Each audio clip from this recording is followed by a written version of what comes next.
Hey brother! Guys, one of my favorite things about reading Harry Potter for the first time was just discovering the wizarding world for itself. Like, there's just so many cool places like Hogwarts, Diagon Alley, and the Ministry, and Hogsmeade. I love magic. Not to mention all the cool beasts like the hippogriffs or the acromantulas, the basilisk, or all the cool trinkets you discover like the Philosopher Stone or the Hand of Glory or the Mirror of Erised. The list is honestly nearly endless, but one of the exciting things I've learned in all of our years doing Harry Potter YouTube stuff is finding out how many things are specific inventions of the wizarding world and how many things are not. Obviously, things like dragons or centaurs or mermaids are fantasy creatures you see all over the place, but what about mandrakes or Nicholas Flamel?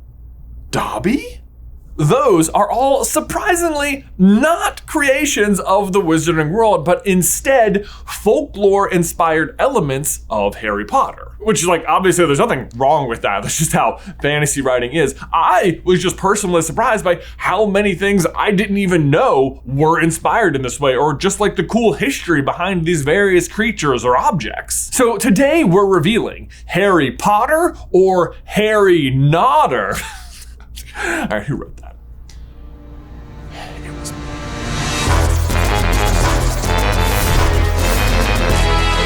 Hey, brother! Let's start with a classic, The Philosopher's Stone, literally the title of the first book. In the wizarding world, it was created by Nicholas Flamel, with the power to turn any metal into gold and grant the elixir of life. This one is actually less based on folklore and more based on the once real-life goal of alchemy and the quest of all alchemists, which was to, in fact, create the Philosopher's Stone with the exact same properties as described in Harry Potter. This is all back before the advent of modern science, where alchemists were genuinely trying to make the stone, and there are even instructions for how to do it, recorded on these like massive 6-meter documents known as the Ripley Scroll. Ben and I have actually been fortunate enough to see one in person. Nicholas Flamel was also a very real person, but not actually even an alchemist. In real life, he was a landlord. He was involved with the book trade. And fun fact, his wife's real name was Perenelle. So, alas, earwax, it turns out he did not succeed in actually creating the Philosopher's Stone. But ironically, posthumously, legends began sprouting up that he'd had a prophetic dream that had led him to the creation of the stone, which is obviously not true, but was still the inspiration for Harry Potter. Also, as I was researching, I came across this painting, which I think also must have been an influence for Harry Potter. It's known as Splendor Solis, or Splendor of the Sun, and it shows an alchemist carrying a jar full of gold liquid, presumably the elixir of life, with a black ribbon reading, "Let us ask the 4 elements of nature." Which, FYI, the 4 houses at Hogwarts each represent an element of nature, like Gryffindor is fire, Slytherin is water, Hufflepuff is ground, and Ravenclaw is air. But then on top of that, in this painting, we also have a stag and a doe looking on at the alchemist, along with owls on the side, like, wow.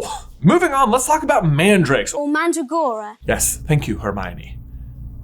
So in Harry Potter, these screamy little root babies can grow leaves that have restorative properties and successfully de-petrify everyone after the events of Chamber of Secrets. But it turns out these aren't even based on like fictional things, but real life mandrake plants whose claim to fame is that their roots do look like humans, and the plant does contain hallucinogenic tropane alkaloids, whatever that means.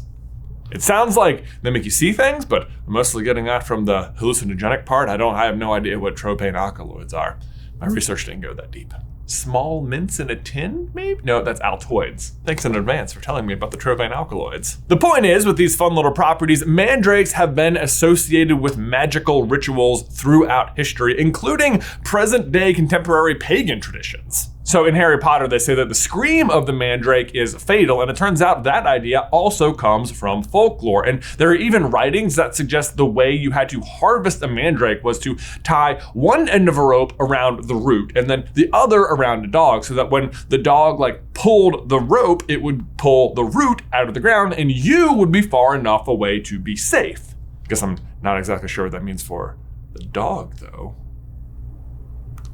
Next up is the Bezoar, incidentally a great name for a dog. In the story, they are stones from the stomach of a goat and can cure most poisons. It's what Harry uses to save Ron in Half-Blood Prince. In real life, however, they are stones from the stomach of a goat. Or really, it's not a stone, it's like a massive undigested fiber, which can also be found in cows and elephants, which is good if you're hoping to cure something huge from poison attacks. You just take it right out of their goat and put it right down their mouth and right. But yes, in real life, people actually sought them out for their medicinal properties, which I'm sure you can guess are actually pretty non-existent. However, they sometimes did succeed in repelling poison from your body because, well, after you would swallow it, it would just make you sick and throw up, and that would, get rid of the poison, so. Woo! Science! I feel like there's a better way to throw up. Eat this goat fiber! Actually, a fun fact, Ben and I once got to hold a real-life Bezoar, and also, since they were believed to be so valuable, sometimes they would store these in these like super cool, ornate golden cases. I mean, really, there's just no better place to store your undigested fiber, am I right? Humans are silly. Moving on, this next one is a little obscure and definitely not the primary villain of an entire book. Or wait, no, yes it is, the Basilisk. I guess to be fair, Tom Riddle is the villain. Let's not blame this gigantic horned snake for the actions of its master, right? I mean, I bet under normal guidance, it's like a super scaly golden retriever, possibly named Bezoar. Here, Bezoar. Here, snakey snake. Actually, similar to a golden retriever, you can almost simply buy one at your local pet store because the common basilisk is just a small lizard and a member of the iguana family. You think that's what Quirrell was trying to teach them about? Oh, yes. Now we're getting somewhere. Thought you ought to know. Well, show them the iguana, tell them it's a basilisk. Misinformation. But outside of the wizarding world, this is still quite the legendary creature and follows the lore we've come to know. It is regarded as the king of serpents, and the eyes have always been noted as being deadly. And one thing that's interesting is that within the wizarding world, it's noted that it could be killed if it hears the crow of a rooster. This is why, under the influence of Riddle's diary, Ginny keeps killing all of Hagrid's roosters. But believe it or not, this is mirrored in the actual folklore. Although not all folklore describes it as a giant snake that can be killed by a rooster, sometimes it actually is half rooster with the head and front legs of a rooster with a reptilian body and sometimes wings, although this is also known by a whole separate name, the cockatrice. Whether you're in the wizarding world or not though, it seems as though how you make a basilisk is agreed upon, and it is always by hatching the egg of a snake or a toad beneath a chicken. How do people figure these things out? How many more eggs should we be putting underneath chickens? Yeah. Oh, whoops. Mistake! You know how if you sit on something with your butt, you genetically turn whatever's in the egg into half of what you are. So, cockatrice. All right, I'll tell you guys what, we spent a decent amount of time in the Harry Potter wiki, and it is just insane to see this stuff written in just, regular Wikipedia. Either way though, as long as we're in the B section of the internet's encyclopedia, let's move on to Bog Art. Your standard lesson for year 3 defense against the dark arts, shapeshifts and manifests as your greatest fear, can only be destroyed with laughter. This creature in particular is so essential to Harry's conjuring of the Patronus, I felt positive it was a Wizarding World exclusive, but no. Although on that note, I feel like it is an essential part of every first date. Like you're sitting down, you're like, so what form would your Bog Art take? What's a Bog Art? Check please. I mean, if they have to ask, am I right? Also, actually though, Patronuses are a unique thing to Harry Potter, as are Dementors, which were inspired by, wait for it, severe depression.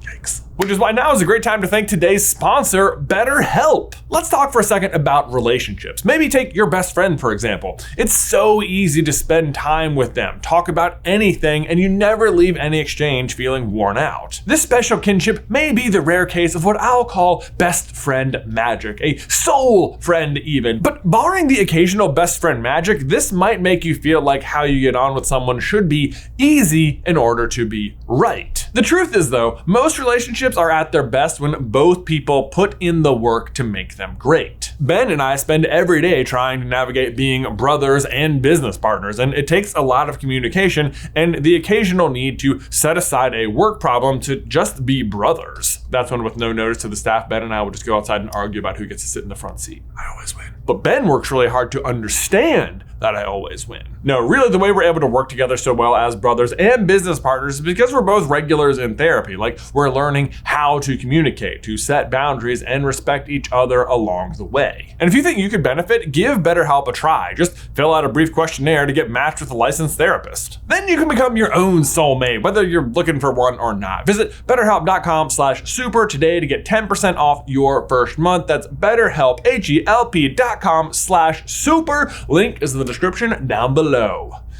And now back to Bog Arts. So it turns out the Bog Art is also a supernatural being from English folklore, though to be fair, this one does seem to deviate from the source material a little bit. Bog Arts have been described as having a relatively human-like form, though occasionally they are described as being more scary and or beast-like in nature. Personally, I love this 2018 depiction based on part of the description from T. Sternberg's Dialect and Folklore of Northamptonshire. Northamptonshire. Anyway, it's the Jack in the Box for me. Point is, there are descriptions of them which obviously deviate rather greatly from the wizarding Bog Art, which has no known form. Well, I guess Moody can see it in that one time. It's like, what did he see? Did it transform? Does it know it's being stared at? Otherwise, though, it seems like they're considered to be more annoying maybe than terrifying. Like, Bog Arts are said to follow a family wherever they flee and crawl into people's beds at night and put a clammy hand on their faces. And okay, what am I talking about? I lied. This version is actually way more scary. Even worse, though, is if for some reason you decide to give one of these things a name, at which point they cannot be reasoned with or persuaded. They become uncontrollable and just straight up destructive, which, as I'm saying it, it sounds like they turn into toddlers. Do they turn into toddlers? To be honest, I might be living with a couple of Bog Arts. I named them all. There's 3 of them. Hi, boys.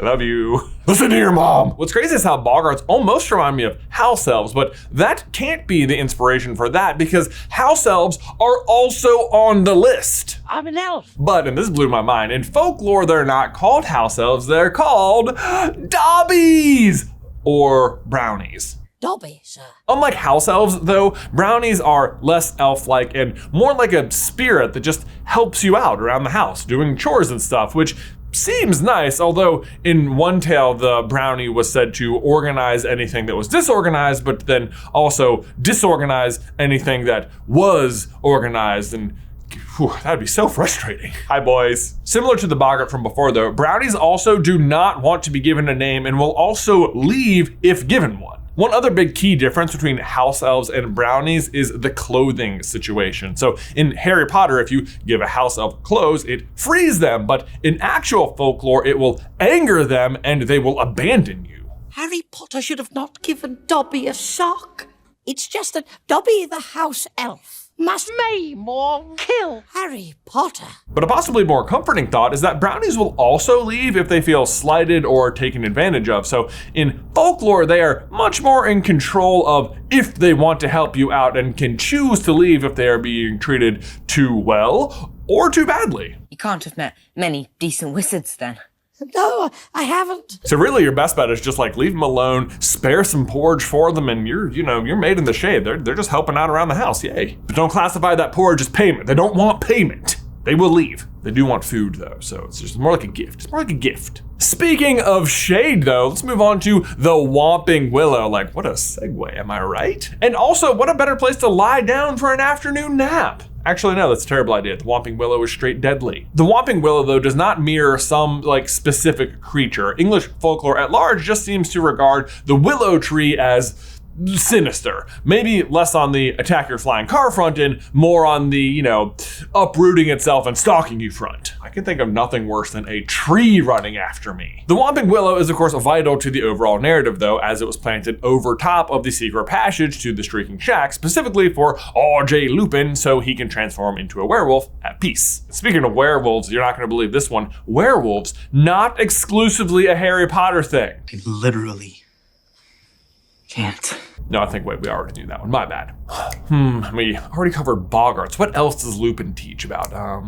Yes, Redcaps, Hinky Punks, and Grindylows. Turns out all three of these spawned from folklore. Real life redcaps are a kind of like goblin that is said to live in the ruins of castles and seem kind of vicious. Like they get their name from their habit of soaking their caps in the blood of their victims. So yikes. Whereas in Harry Potter, they are also goblin-like, but just live in places where human blood has been shed, like in a dungeon or a pothole. You know how when you're walking down the street and you're like, whoa, watch out, you almost stepped in a pothole full of blood. No, just me? I gotta move. And then hinky punks show up all over the place in fiction, notably in the Pixar film Brave, where they go by their other common name, the Will-o'-the-Wisp. And these, surprisingly, are somewhat real, but also not. Like basically in swamplands, what happens is enough methane gas is produced by the decaying organic matter, which ignites the other chemical compounds in the air to create small flares. The technical term, I believe, is swamp fart. The more you know. Hashtag swamp fart. Trending now, hopefully. I mean, if we get hashtag swamp fart trending, that's going to be the peak of our entire career. And then there's Grindylows, the bane of Fleur Delacour's existence. The Grindylows. So in canon, Grindylows are little humanoid water demons with long, strong fingers. And this is actually a very like one-to-one inspiration, as that is also exactly how they're described in English folklore, just tiny water demons with long fingers. But speaking of Fleur, let's also talk about Vila. And honestly, I was shocked these were not unique to Harry Potter, but alas, get it? Lass, girl, Vila. Nailed it. What we know about Vila in Harry Potter is that they are beautiful creatures that have an allure about them that is especially potent towards Ronald Weasley. Well, I mean, actually all men, but especially Ron. You know, I like it when they walk. Now, since they're Bulgaria's mascot of choice at the Quidditch World Cup, it should come as no surprise that Vila are part of Bulgarian mythos and are female spirits of nature with an ambivalent relationship with humans. Like, it seems like they can be sort of helpful or hurtful, just sort of depending on the situation. They can be warriors and occasionally will help the hero by granting them some kind of magical object. Or they can be pretty violent and very prone to revenge if you insult them or disregard their orders or, you know, interrupt their dancing circles. Which is why it should be no surprise then in Harry Potter that they get wildly angry at the leprechauns who show up and interrupt their dancing circle, where if you'll recall, they turn into like weird bird-like creatures and start hurling fireballs. Honestly, I don't feel like that gets brought up enough. Like, that happens. Now, actual Vila don't do the bird and fire thing, but it is, I think, a very fun adaptation for the wizarding world. And honestly, guys, I think this list could probably go on for almost ever, but I think that covers all of the high points for things in the wizarding world you might not have known existed, like in the greater mythos of the real world. But if you want more videos like this, please let us know in the towel section down below, because we could go on about this like for probably ever. And hey, if you're thirsty for more knowledge, head on over to CarlinBrothersMercantile.com and pick up this super mug for, you know, quenching your thirst. It's super. It even says super right on it. So you know it's true.